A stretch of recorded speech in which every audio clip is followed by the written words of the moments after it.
好的，认真攻略，从不漏球。大家好，我是琉璃。我们今天这一期视频呢，主要介绍一下，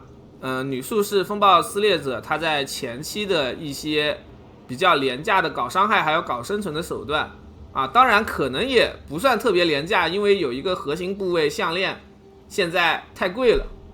啊，就是我们的这个凝视项链。那我们先分开说，我们先说一下前期怎么廉价的搞伤害啊。就我看一下我的仓库啊，这边有两种的装备思路供各位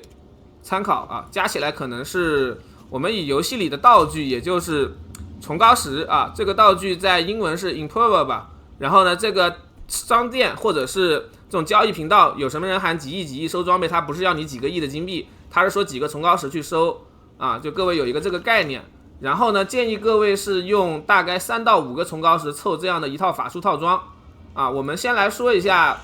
第一个好理解的思路，就是我们主手带这种单手的法杖啊，这种法杖是可以有各种输出词缀的，什么法术伤害增加、额外法术伤害、魔力值、法术等级，主要是法术等级，对吧？然后副手我们可以放一个权杖啊，这个游戏是可以这样双持的。然后带权杖有什么好处呢？权杖有一个词缀是精魂，它基础有100点的精魂，然后它的词缀还能再出一个50到55的精魂上限啊，这样子一个权杖基础就有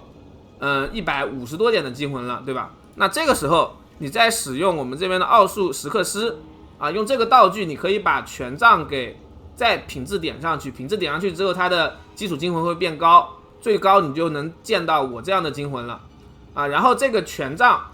啊，权杖我们这边还有一个说法是词缀，除了精魂上限之外，我们还可以找一些最大魔力跟魔力回复率啊。崇高是这么念的吗？我不知道啊，主播是文盲啊，好吧。就说一下，我们的最大魔力是可以在天赋里这个密能强化，通过它来给我们提供法术伤害的。那这个是一个转伤的方式。然后还有另外一个方式，就是你现在是很大的前期，你连这种法杖都没有啊，那么你又有几个崇高石，你觉得淘黄装太累了，那么你可以去买一个缝纫之光编织法器。这里说一下，这个法器我们要的主要词缀就是它的根据精魂来增加我们的法术伤害啊。我这个顶柔的法器也就花了3到4个崇高吧，应该是4个崇高买的啊，3个崇高那个人没有回我，对吧？所以如果各位想凑一下这个套路，我建议不要花超过5个崇高。就如果我这期视频发出来，这个法器的价格上去了啊，那各位就不要买了，因为它是一个前期的过渡手段，你到后期肯定还是要么带双手杖，要么就是法杖加那个黄装的法器，输出才会更高啊。它就是前期给你解决输出的，它前期解决输出的方式呢，就是把我们精魂转成法术伤害。这个法术伤害呢，也是 A 伤啊，跟我们就刚才说的这个密能强化啊，还有我们的天赋盘里啊，这一些什么增加，我看一下这个增加冰冷伤害啊，这种词缀它们都是加法计算的。你前期装备不太好的时候，身上的 A 伤是不够多的，那这个时候这两个组合起来有一个几百的 A 伤，对吧？那么它就能让你的伤害能做到接近翻倍啊。然后说完了这个，我们再来说一下前期精魂高了能开什么。法系职业有一个很经典的技能是大法师啊，就是这个技能是根据我们的最大魔力值来附加相当于额外伤害的这个闪电伤害啊。这个附加呢是一个独立增伤，你可以把它这么理解一下，就相当于是你堆了1000的蓝，它就有60%的增伤，效果是非常非常理想的啊。那在这种情况之下，我们把法力堆高，对吧？然后再通过我们的权杖把大法师给额外开出来，我们就能获得比较大的增益了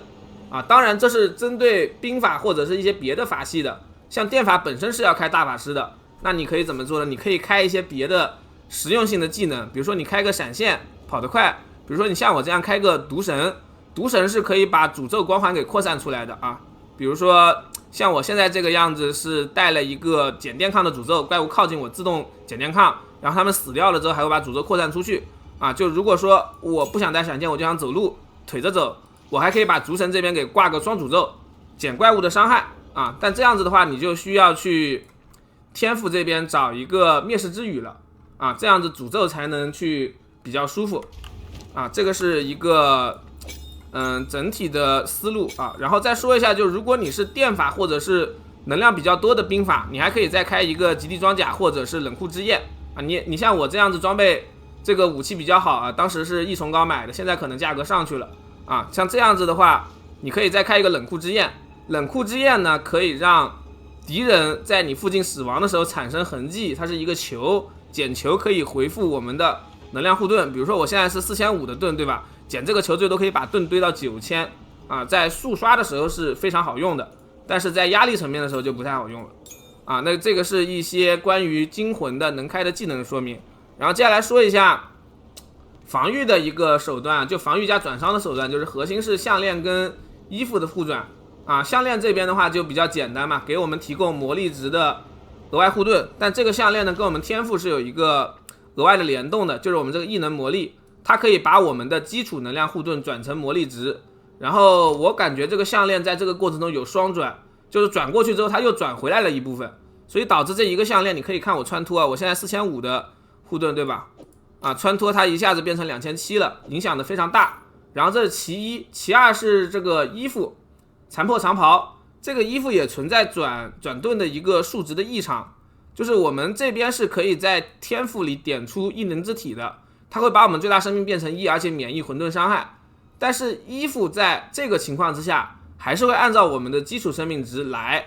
提供护盾的转伤。就比如说你原来2000血，这个衣服还是按照2000血来转，哪怕你显示是1，它也要这么转啊。到底有多夸张呢？你可以看一下，我4000的盾摘了之后，它就只有1000多的盾了，减了3000的盾，就是这么离谱啊！这件衣服，就我觉得这个衣服大概是被砍的，但是项链的话应该是正常的。这个衣服是被瓦了一下，就是我们在游戏中会掉落瓦尔宝珠这种道具，然后这种道具呢，你对着你的装备进行操作，它可能会产生一系列的影响，就包括给你装备加一个前缀，或者是让你的装备多出一些奇怪的属性啊。像我这个闹鬼长袍就是瓦了一下，然后多出来了一个孔，对吧？这个就是瓦的一个效果。然后呢，再说到瓦，我们这边还有一个额外的小知识，就是你的技能也是可以瓦的啊，显示已污染。然后呢，像我这个电球这个技能，它的效果是什么呢？就是